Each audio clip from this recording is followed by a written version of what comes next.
to the administration. I would be happy to take a look at something like that. But there are some we're going to do for sure. IRS, Yellen, Mayorkas, and a few others. We will leave these remarks to go back live to the Senate this afternoon for further debate on the federal budget. A vote on final passage could come as soon as tomorrow afternoon. Cloture was invoked in the Senate today. I understand that there are many of my colleagues on this side of the aisle that are very unhappy with this deal and intend to vote against it. My only response to that is I respect their vote, but I'd like to know what we do in order to avoid another shutdown of the government. The American people steadfastly reject a shutdown of the government. So I have concerns about the budget deal. Everybody, I think, does because the nature of the way business is done. But to somehow vote against it without an alternative to keep the government from shutting down, then I think lacks some intellectual integrity. So my support and vote will be based on two important facts. First, it'll prevent another government shutdown, which we cannot put the American people through or the people of my state through again.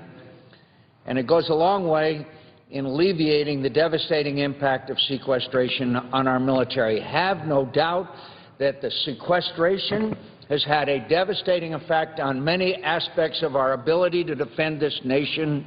And don't just talk to our leadership, but talk to the men and women who are serving. They don't know where they're going to go next. The pilots aren't flying, the ships aren't sailing, and the training is not being conducted.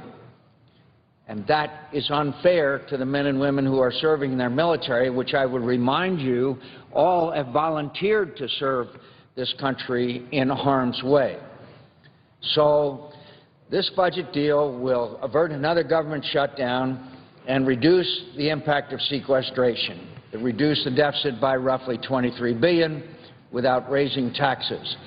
You know, there's a noted conservative columnist that writes for the Wall Street Journal who served in the Reagan administration, and she observed in a Wall Street Journal op-ed, and I quote, "The government is now unable even to pass a budget to perform this minimal duty. Instead, Congress and the administration lurch from crisis to crisis, from shutdown to debt-ceiling battle. That gives a sense the process itself is broken, and this lends an air of instability or third worldness to the world's oldest continuing democracy. We can't even control our books. We don't even try." And she says that's my context for the Ryan Murray budget deal. She continued, should it be passed? Yes, yes, and yes. The good things about it are very good. The idea that Republicans and Democrats are capable of coming to a budget agreement is good. The idea that they can negotiate and make concessions and accept gains is good. The idea the U.S. government is able to produce anything but stasis and acrimony is good. That we can still function even in the age of Obama, good. As she noted, this agreement moves us an inch or two in the right direction. Let me tell you what's better than. It's better than moving a few inches in the wrong direction, and it's better than where we've been in a state of agitated paralysis. Just weeks ago, we witnessed the impact the government had shut down on our constituents, and none of us want to go through that again. In my home state of Arizona, the impact was very significant.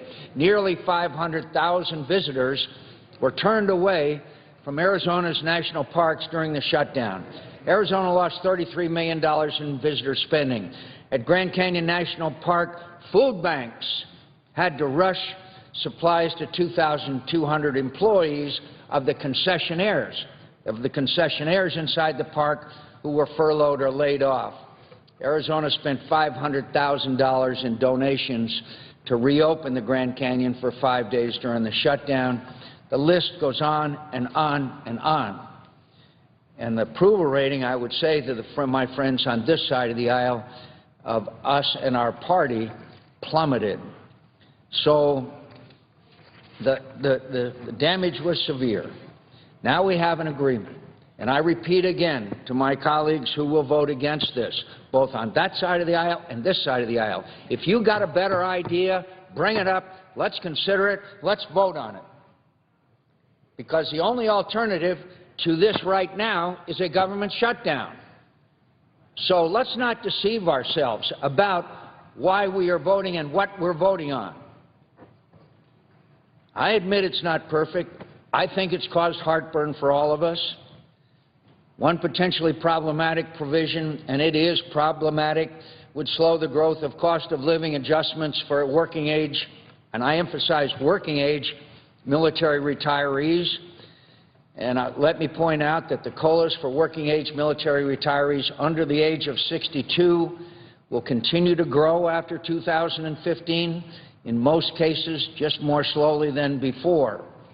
And the fact is that the chairman of the Senate Armed Services Committee, one of the most admired and respected individuals in this Senate, has stated that we will review this provision, and we will review it in the context of the work that is already being done on the Senate Armed Services Committee, and that is a review of all pay, benefits, and aspects of our military that, in the words of former Secretary of Defense Mr. Gates, said that these entitlements in the military are, quote, eating us alive. Let me give you an example. In 2012, military retirees and survivor benefit recipients received $52 billion. In 10 years, that will grow to $59 billion. By 2034, it will grow to $108 billion per year. From 2001 to 2011, payments to military retirees grew by 49%. Every penny of it deserved, every penny of it that I'm proud we gave them, but I don't think there's any doubt that we're going to have to look at this whole issue of the pay, benefits, and retirement and all of that of members in the military in a prospective fashion. And I am confident that one of the first items next year will be taken up in the Senate Armed Services Committee is what we are passing today. But it's going to be brought up in the context of all of the aspects of personnel costs in the military today, keeping in mind that we have an all-volunteer service, and thus we are proud and pleased the fact that we have America's finest in the military. But I can tell you for a fact that with this lurching from shutdown to shutdown, the draconian effects of sequestration, and I know my colleagues know that in 2014 there's a more severe cut than at any time, that these brave young men and women are getting sick and tired of not being able to do their job because of sequestration. And the best and the brightest already are making decisions as to whether to remain in the military or not. I'd like to mention one small aspect of this that I think is indicative. But about 20 years ago, there was a very large influx of pilots into the civilian airlines as airlines began to expand rather dramatically. That very large number of pilots are now nearing retirement age. There is going to be a dramatic demand for airline pilots who, as we all know, are very well paid. We are offering pilots $225,000 to stay in and fly airplanes in the military. Do you know that the vast majority of these young pilots, these aviators, are not accepting that? And one of the reasons why they're not signing up is because a lot of times they don't fly anymore. They're not operating anymore. And they're spending time away from their homes and their families without being to do what they were trained to do. That is just a small example of the impact of sequestration on the military. And I wish all of my colleagues were members of the Armed Services Committee and would listen to the testimony by our military leaders who tell us that they may not be able to defend this nation in the most efficient fashion already because of the facts of sequestration. So, all I can say is that if I'd written this legislation, I think each one of us individually would have written it differently, but we didn't.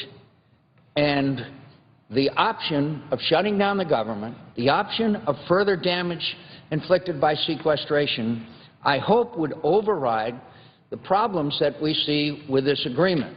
And I want to promise my colleagues that I will work in every way with Senator Levin under his leadership next year. Remember that this COLA issue does not kick in until 2015.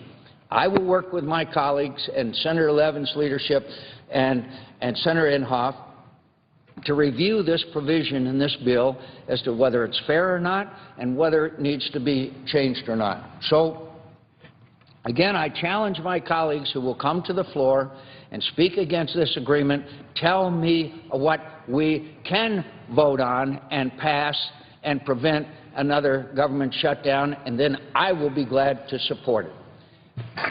Madam President, I yield the floor. Madam President. The Senator from Virginia.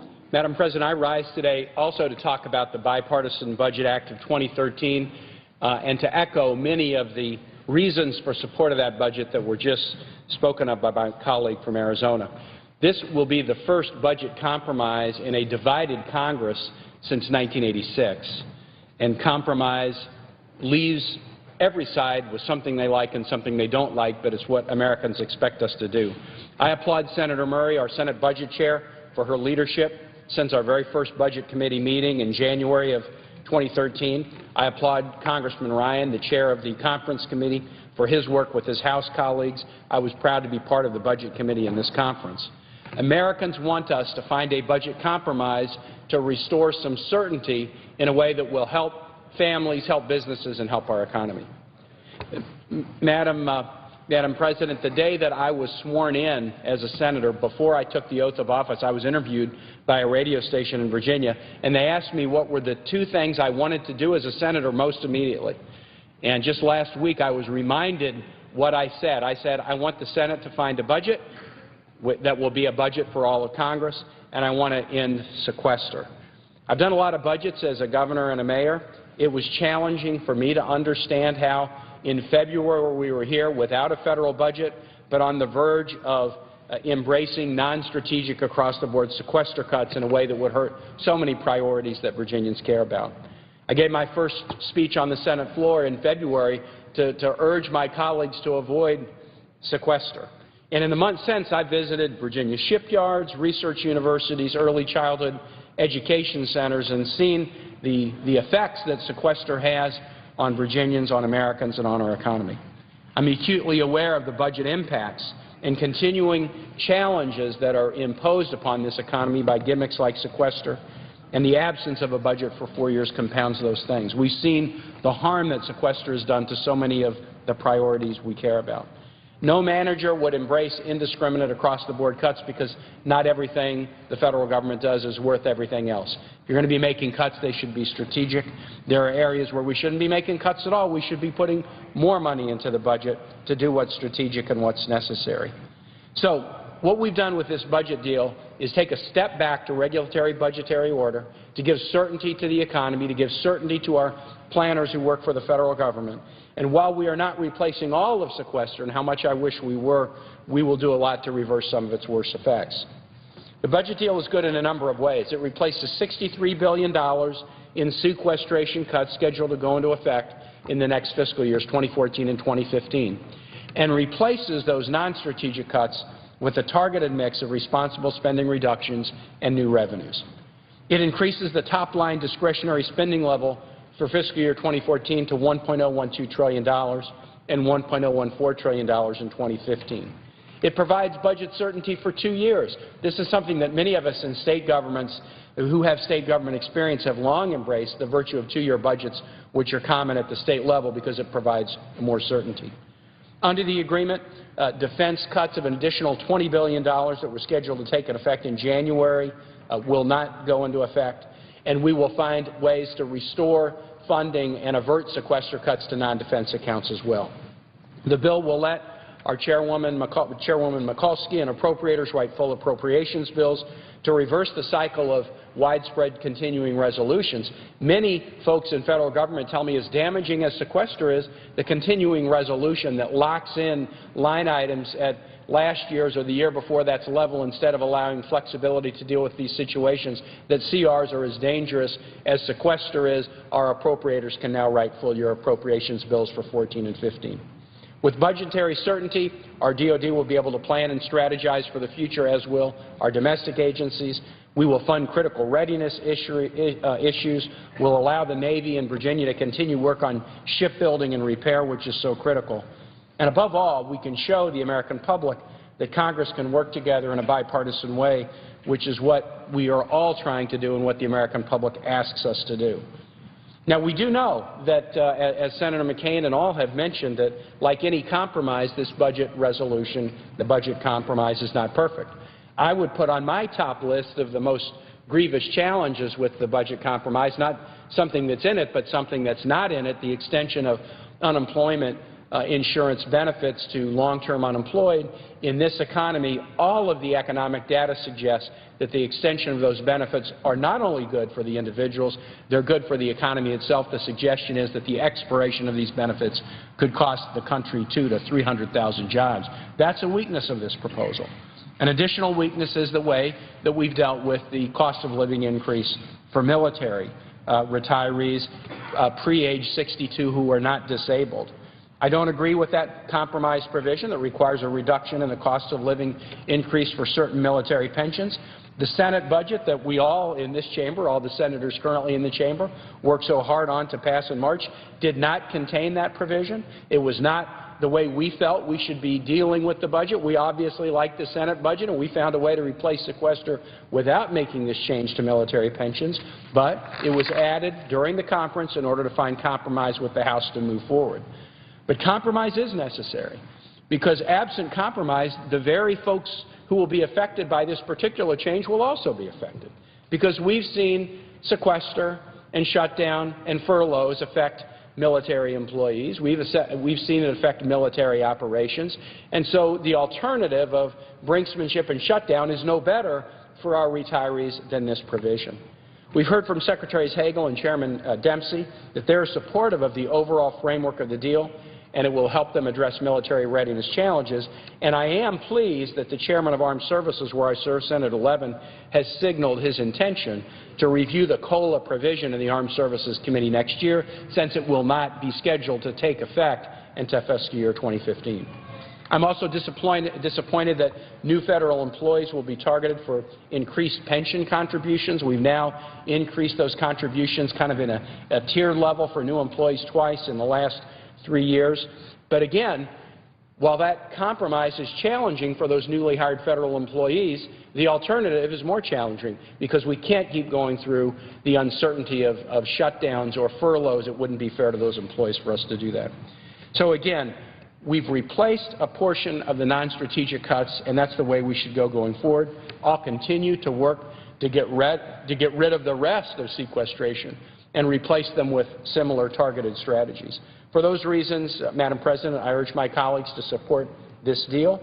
While I wouldn't agree with all items of it, that's like any compromise I've ever engaged in my life. All of us who are part of groups, from the Senate of the United States to families, know that if you're a part of a group, it's not always your way or the highway. You have to give and expect the others to give as well, and that was an important aspect of this compromise. And I'll say, Madam Clerk, in conclusion, Madam President, in conclusion, that another aspect of this deal that I like very much is that it's unified the Virginia congressional delegation. There are 13 of us, 11 in the House and 2 senators.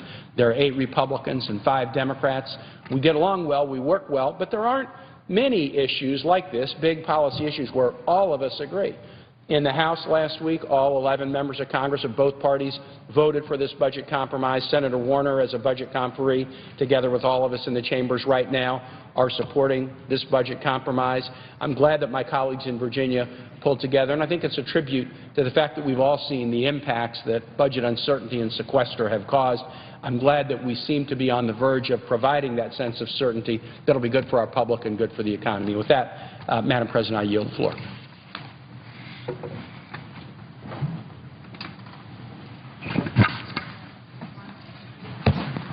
And I note the absence of a quorum. The clerk will call the roll. Mr. Alexander.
Well, as senators return from their weekly party lunches this afternoon, more debate expected today on the federal budget. A vote on final passage could come no later than tomorrow.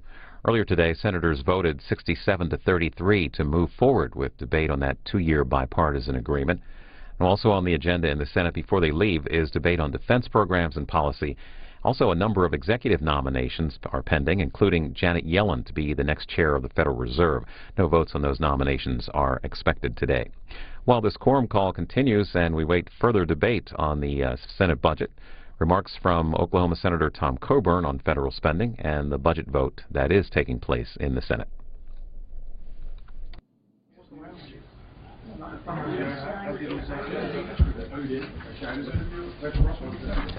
Good morning. Sorry to keep you waiting. I just voted against cloture on a bill that raises $68 billion in spending and raises $34 billion, regardless what you call it. It's tax increases on the American people. And we've outlined the book today. Whether you agree with my opinion or not isn't the issue. The fact is if you look at $700 billion in deficits and almost an $18 trillion debt, some grown-up in the room has to question whether or not we're spending money wisely and effectively.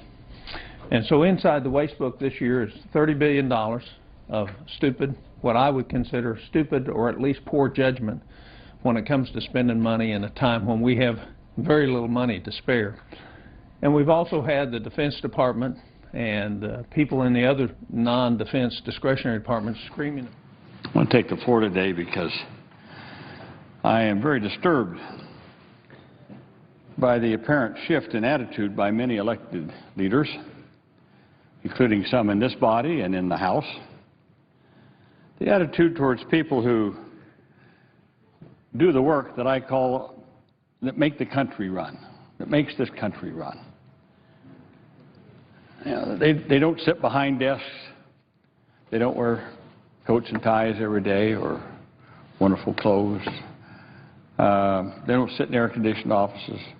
They don't clip coupons. They just do hard work.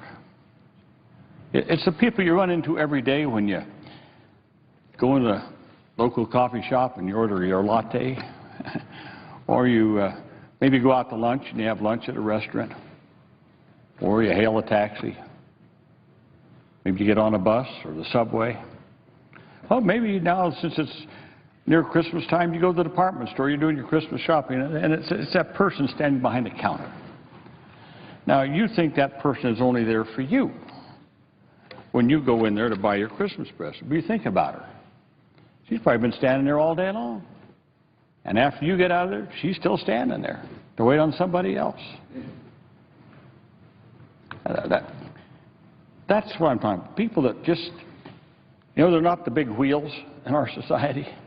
They never ever thought of themselves as being big wheels, but they are the cogs and the inner workings that make our country run. Well, there used to be fairly universal agreement that these people are the backbone of this country, the foundation of our economy, that our job as elected officials is to do all we can to ensure that all of these working Americans have a decent shot at the American dream. We used to agree that if you worked hard and played by the rules, you should be able to earn enough to support your family, keep a roof over your head, put some money away for a rainy day, have a secure retirement.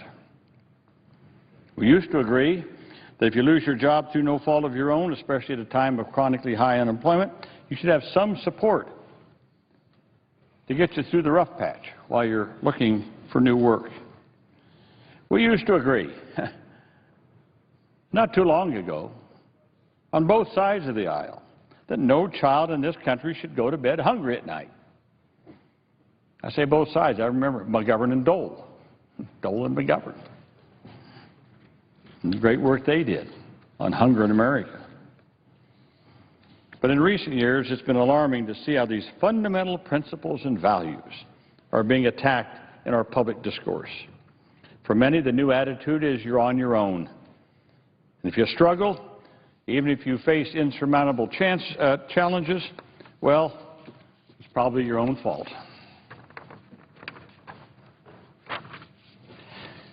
Madam President, it just seems to me that there's a harshness abroad in our land, a harshness that I think of as sort of born of a benign neglect. It's a harshness born of a benign neglect toward those Americans who just have tough lives, maybe ill-educated, marginally employed, or they're just down on their luck. It used to be we only heard harsh rhetoric like that from radio talk show partisans who are trying to get their ratings up. Sadly, now it's become a part of our everyday conversation here, even in the United States Congress. We hear how minimum wage workers don't deserve a fair minimum wage increase because, well, they're just not worth $10.10 an hour. We hear that unemployed workers should be cut off from unemployment insurance because they're becoming, quote, dependent. At a time when there are 3 job seekers for every job, we hear it's critical to take away food assistance from millions of individuals so that supposedly, if you take away their food, if you take away their unemployment insurance, well, they'll now somehow learn the redemptive power of work. As if young mothers working service jobs, laid off factory workers delivering newspapers, unemployed families receiving SNAP benefits, that somehow they need to be lectured by members of the Congress about work. These people know what it's like to work. What happened to our respect for the people who do the work and want to work in our country? What happened to our values, the basic moral truth that people shouldn't go hungry in the richest country in the world? Whence comes this harshness of ours? Reminiscent, really, of the late 19th century workplace in America. How do we get to the point where many of us value the work of day traders pushing paper on Wall Street, but we ignore the contributions of the people who work in our daycare centers, educate our kids, care for our elderly in the twilight of their lives? What about their value? I wish the people who are pushing this harsh rhetoric could talk to Terrence, a father of 3 in Kansas City, Missouri. He works 50 hours a week. Now, don't lecture him about working. 50 hours a week, 2 jobs, one at Pizza Hut, one at Burger King, to try to make ends meet. He can barely insure his 15-year-old car or purchase shoes for his 3 girls. Last year, he lost his house. He told the Washington Times, quote, "We work hard for companies that are making millions. We're not asking for the world. We want to make enough to make a decent living. We deserve better. If they respect us and pay us and treat us right, it'll lift up the whole economy." End quote. Now, I'll bet you Terrence never got a degree in economics. But he says it better and understands it better than a lot of these economic thinkers down at the federal, down our big banks and these economic think tanks. Well, they should speak with Edward, a father in Illinois. Both he and his fiancée earn the minimum wage. Here's what he says, quote, "We have 3 children. Our paychecks combined barely cover the necessities like a roof over our heads, gas and lights, clothes for the kids. We wouldn't be able to make it without government assistance like food stamps and a medical card. There's constant stress because we're living paycheck to paycheck and never have enough money. Everyone needs help sometimes, especially since the economy is so bad, and it's made life even harder for working people. This isn't about needing more money for luxury things. We need a raise in the living wage in order to survive." End quote. So, Madam President, Edward and Terrence clearly are not lazy. They're doing exactly what we might expect them to do, what we've told them they must do to make it in this country. But they're slipping further and further and further behind through no fault of their own. The fact is our economy has changed.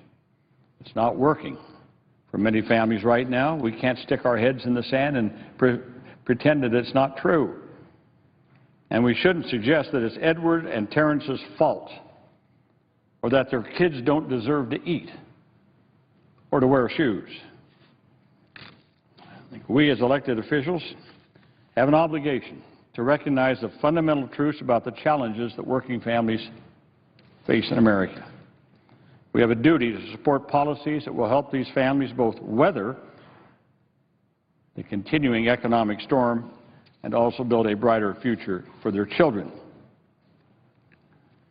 Now, first, we have to acknowledge the truth that while we are slowly moving in the right direction, the economy has not recovered,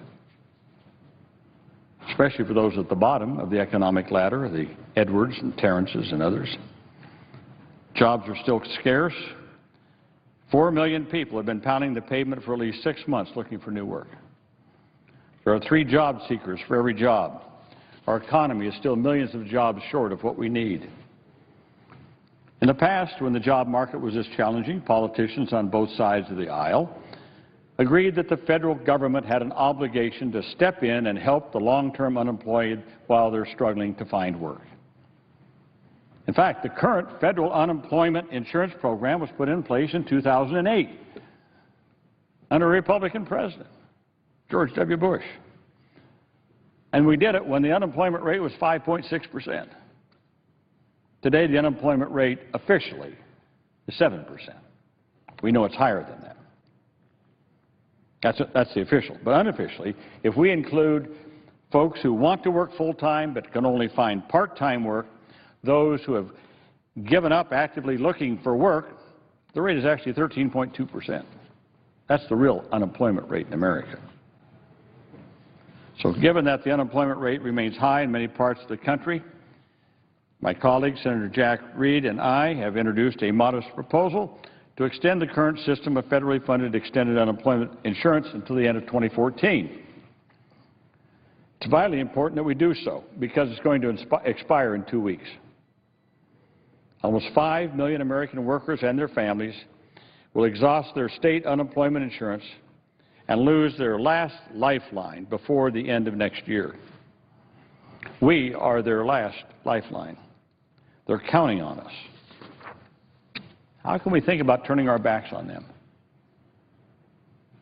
But instead of joining a call to action, some of my colleagues on the other side of the aisle are actually suggesting that the extension of unemployment insurance will hurt jobless Americans. I was rather shocked when I heard this on a Sunday talk program by our colleague from Kentucky, Senator Paul. Here's what he said. I got the quote, but you can get it on YouTube. Here's what he said. When you allow people to be on unemployment insurance for 99 weeks, you're causing them to become part of this perpetual unemployed group in our economy. And while it seems good, it actually does a disservice to the people you're trying to help. A disservice? I don't understand. I don't understand this kind of harshness for people who are out of work, who have paid in to unemployment insurance, and they're seeking now to get their insurance payments. First of all, this is not quite right, 99 weeks.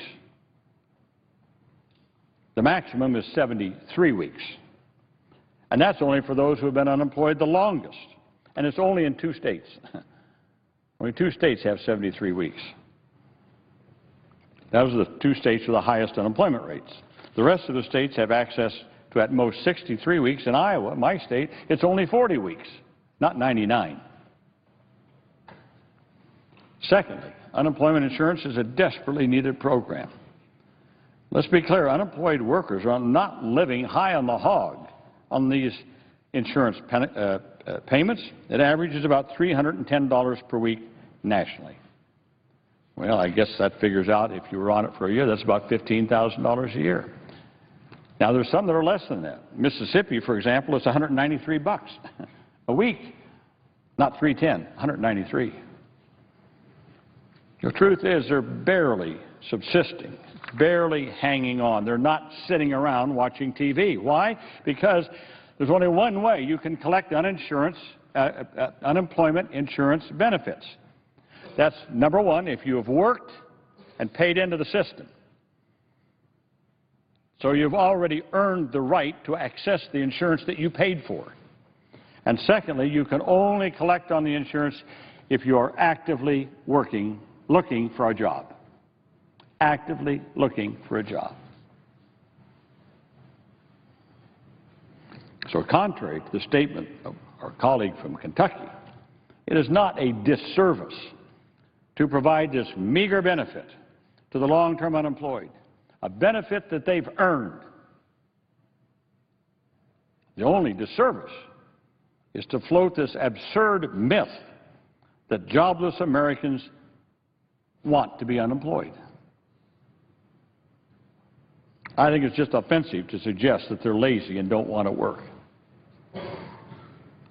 To me, it's just morally repugnant to conclude that they will somehow be miraculously better able to find a job if we simply let their kids go hungry. Harshness. Harshness. That same harsh kind of thinking has also crept into our national debate about the most fundamental aspect of our social safety net, food assistance. Millions of American families depend upon the SNAP program, the Supplemental Nutrition Assistance Program.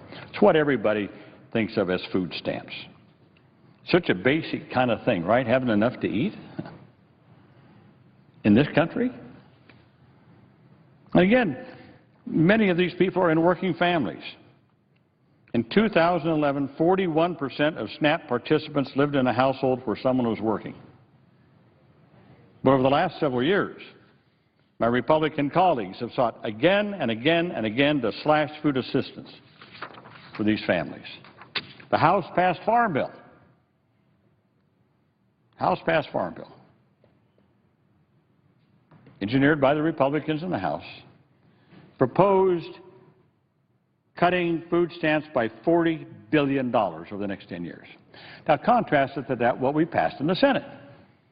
Under the leadership of Senator Stabenow, we passed a farm bill that made some cuts over the 10 years, a little over $4 billion. That was supported on both sides of the aisle, the farm bill was, by most people on both sides. House bills were only supported by the Republicans. $40 billion the Republicans wanted to cut versus $4 in the Senate. That would have cut 3.8 million individuals from the SNAP program next year.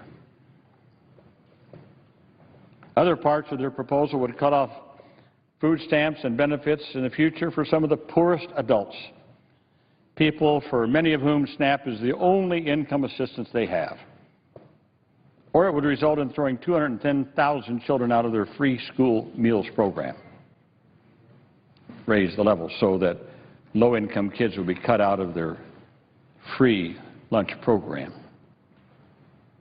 Yet another provision that the House Republicans put into their bill would have provided strong financial incentives to states to kick people off of the SNAP program. The House Farm Bill would allow states to cut off SNAP benefits to most adults receiving or applying for SNAP, including parents with children as young as 1 year old, if they are not working or participating in a work or training program for at least 20 hours a week. That was it. No exclusion for mothers with little kids. The House bill meant that mothers with young children still in diapers could be cut off from food stamps, from the SNAP program, even if they don't have affordable child care. Imagine that, forcing a mother to choose between employment and safe child care for her child. Harsh. Harshness. Harshness. And again, as I said, this isn't even realistic. We already said there's 3 job seekers for every job. 48 states have a waiting list for our largest job training program, the Workforce Investment Act. 48 states, waiting list. So you're going to tell this young mother of the child, you can't get adequate child care, but you've got to be in a job training program. Well, the lists are so long you can't get in it. or you got to be working. 3 job seekers for every job. What's she going to do?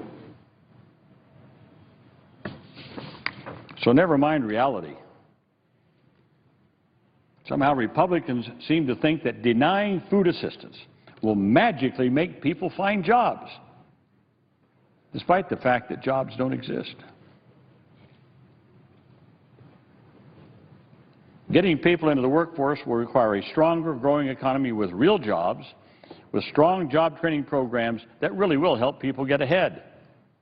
But promoting draconian cuts to SNAP benefits under this sort of benign-sounding work label does not make the effect any less harsh. What we've seen in recent years with respect to the SNAP program are not concerted and sincere efforts to help people leave the SNAP program because they've gained employment or because our economy is getting stronger. Quite the contrary. Many Republicans just want to eliminate food assistance for families without regard for the true nature of the economy or the effect on those families.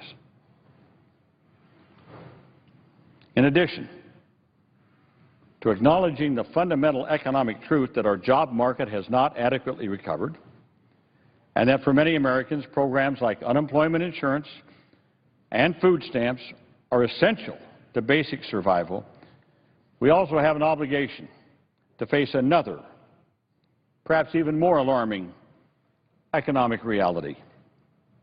For those at the bottom who are working and who are playing by the rules, it's just not enough. Hard-working people, working full times, sometimes multiple jobs, aren't getting paid enough to make ends meet. Full-time workers living in poverty, families living in poverty, they go to work every day.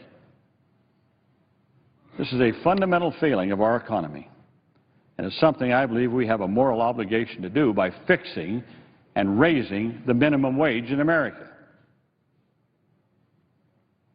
I've introduced a proposal that I worked on for a long time with Congressman George Miller in the House, the Fair Minimum Wage Act. It would gradually raise the minimum wage from $7.25 an hour, where it is now, to $10.10 an hour. Then it would link the minimum wage to cost of living in the future. So it would be indexed. And we would provide a raise in the minimum wage for tipped workers, which hasn't been done in more than 20 years. So let's look at what's happened to the minimum wage. Since 1968, which by all means was a pretty good economic year, if we had kept the minimum wage at basically the same level, inflation adjusted, since 1968, the minimum wage today would be $10.75 an hour. It's now $7.25 an hour. You wonder why there are more people on food stamps. Look at what's happened. And these are people working, by the way. They're people you meet every day. You meet them every day when you go in to get that coffee, when you go into that lunch counter, that department store. You see these minimum wage workers every day. Probably if you've got daycare for your kids, you probably see them too. Well, again, if we had kept it at this level, that family making the minimum wage would have an additional $7,000 every year to spend on necessities.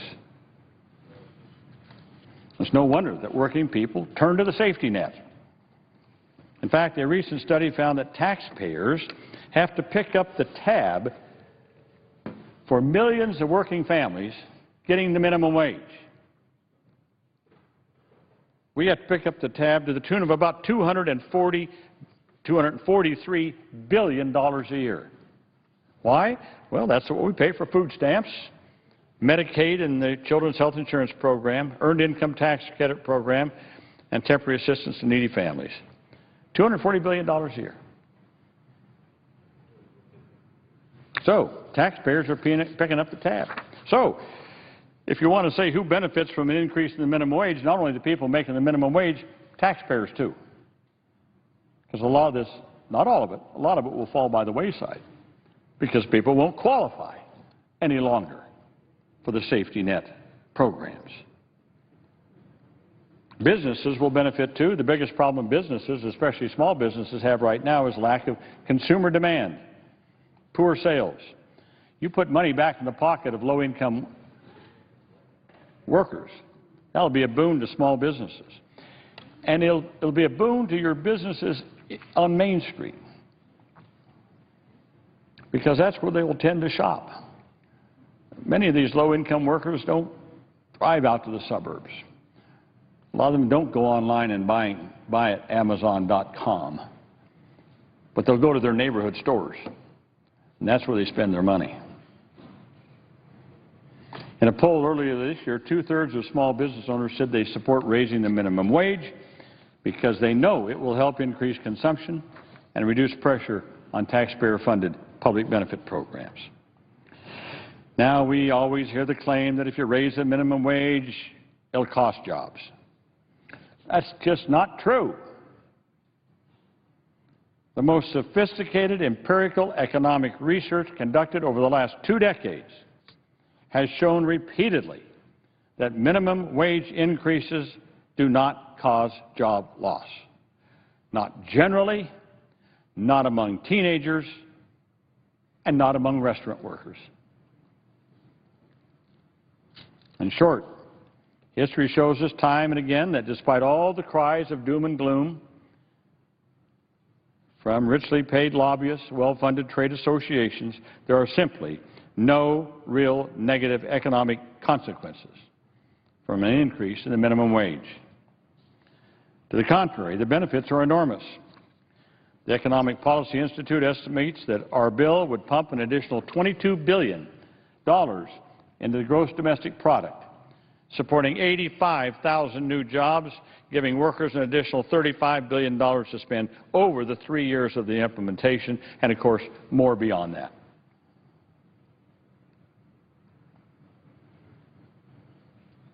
$14 million children in America will have a parent who gets a raise just because of increasing the minimum wage. And again, this makes a real difference in people's lives. As I said, they're not going to the Riviera, they're not going to vacations on the beach. 15 million women get a raise, 13 million men, 4 million African-American workers, 7 million Hispanic workers, 7 million parents. And it's going to make a real difference in their lives. We just kind of figured it up. A boost to 1010 would mean an extra $6,000 a year. Think what that means for someone who right now is maybe making, well, the minimum wage makes you around $14,000 to $15,000 a year. Now you're going to get, after 3 years of implementation, you get $6,000 a year more. 7 months of groceries, 6 months of rent, 1 semester at a public 4-year university, $1,600 of gas. That's a real difference. That's a real difference. Now I've heard some say they think the Earned Income Tax Credit should be the answer to the problem of low wages. But what this overlooks is that the Earned Income Tax Credit only helps families with children. Childless adults who work full-time at the minimum wage actually earn too much to qualify for the Earned Income Tax Credit. But the minimum wage is not even enough for a single person to survive on. Moreover, just relying on the Earned Income Tax Credit would simply shift more cost to the taxpayers rather than requiring employers to pay a fair wage. And it would actually incentivize employers to pay even less in wages. Mr. President, the minimum wage raise we're proposing is particularly important for tipped workers, millions, who will receive a raise for the first time in 22 years. Workers who receive tips will get a raise in their base wage. These include not only restaurant servers, but also nail salon workers, pizza delivery drivers, coat checkers, parking attendants, many, many more. Right now, under current federal law, employers are required to pay, get this, only $2.13 an hour to tipped workers. So rather than supplementing wages, tips have been actually, over the last 20 years, replaced wages. But this is insecure for workers. It often leaves them in poverty. There's no predictability to tips. Often workers go home with only tips because tax deductions cancel out their cash wages. This right here, this is an actual copy of a real check made out to a restaurant worker in the District of Columbia. In the District of Columbia. A paycheck. Check date 8/5/2013. $0.00. This is a real person. She got, I left her name off, but she got a check, a paycheck for $0.00. Why? Well, when they took out withholding and her FICA taxes, she didn't make enough to even get paid. Some people say, well, she got tips. Well, maybe. But anyone who gets tips can tell you one day they're up and the next day they're down. Sometimes they're good and sometimes they're not. How do you budget on that? That's like saying earned income tax credit.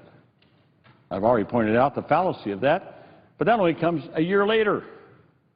I'm talking about how do you live from paycheck to paycheck when your paycheck is zero. You can't plan on your budget. You can't raise a family on it. No one who works for a living should come home with a paycheck that says $0.00 when they've worked over 40 hours a week.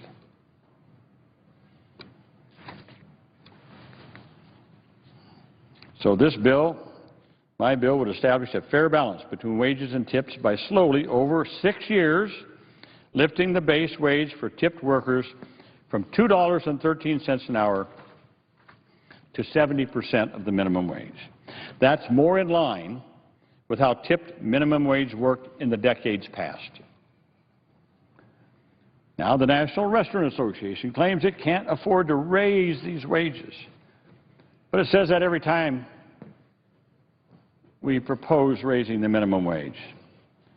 The National Restaurant Association opposes any minimum wage increase at any time. They can afford it. In fact, the last minimum wage increase from 2007 to 2009, which meant raises for workers like bussers, kitchen staff, and others who don't regularly receive tips, didn't hurt the industry. But they said so at the time. Here's what they said.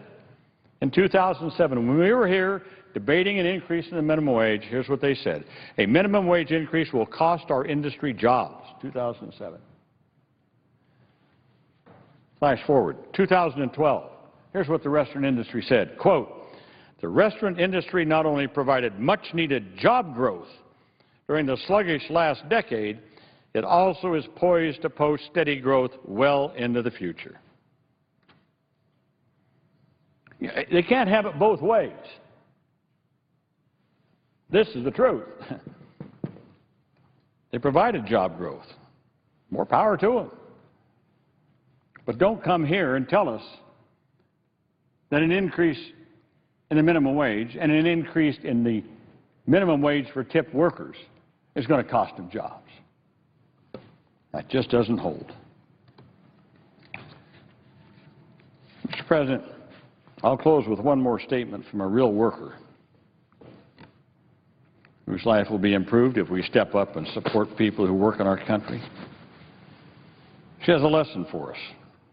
Jackie Perkins works at a restaurant in Denver, Colorado, and she says, quote, you're talking about real people. You sit in your ivory tower in the legislature and talk about economics and numbers and jobs, but what you don't understand is there are real jobs and real workers who have families that they need to support. And raising the minimum wage helps me support myself and my family and to advance and to achieve the American dream. End quote. So, Mr. President, I believe in Jackie's dreams and those of all these hardworking Americans, as I said earlier, who make the country work. who make it operate. As we look ahead to the Christmas season and New Year, I hope that all my colleagues here will take time over the holidays to think about all the blessings they have been given and all that we should be thankful for. I hope we put ourselves in the shoes of these working people who just want to build a better life for themselves and their children. Think about the minimum wage retail worker that you see when you go into that store to shop for that Christmas present. Works hard running that cash register, standing on her feet all day, but she can't even afford to shop in her own store. Think of the unemployed worker who must go to the local food bank because he can't find a job. Food stamps have run out, and they can't afford that nice big turkey and all the dressing and everything else for Christmas dinner. I guess I'll close where I started. We've just got to stop being so harsh and having these harsh attitudes towards people at the lower economic end of our spectrum. They have value too. Their lives have value. Their work has tremendous value. Country couldn't exist, couldn't operate without people like that. So let's find our public policies to being a little bit more considerate, a little bit more compassionate, a little bit more understanding of the real tough lives that some people have in our society. Let's have a compassion that's born of an understanding that we are so privileged to live in the richest country in the world. We can afford to make sure people have enough food to eat. We can afford to make sure that people who are unemployed get unemployment insurance benefits next year. We can afford that. We can afford to increase the minimum wage. We can afford these things, and we'll be a better country, socially and economically, if we do so. We have a duty, I believe, to sort of put ourselves in their shoes. We have a duty to make sure that people who do the work like that in our country get a fair chance to aspire to the American dream. So I hope we all have a good holiday season, Christmas, New Year, with our families and our friends. And I hope we take time to pause and reflect also, as I said, on our blessings and our obligations towards people who just may not be as fortunate as we are. So I hope that when we come back, that we will support a strong food assistance program, a deserved and long overdue increase in the minimum wage, and an extension of federal unemployment insurance. And let's have a new year that's filled with less harshness and a little bit more compassion and understanding for our fellow Americans. Mr. President, with that I yield the floor. Senator, before I yield the floor, I ask unanimous consent that Trenton White of my staff be granted floor privileges for the duration of today's proceedings. Without objection. Mr. President. Senator from Georgia. I see the distinguished senator from Washington on the floor who I suppose would like to speak. I can be recognized for up to 5 minutes and then yield to the distinguished senator from Washington.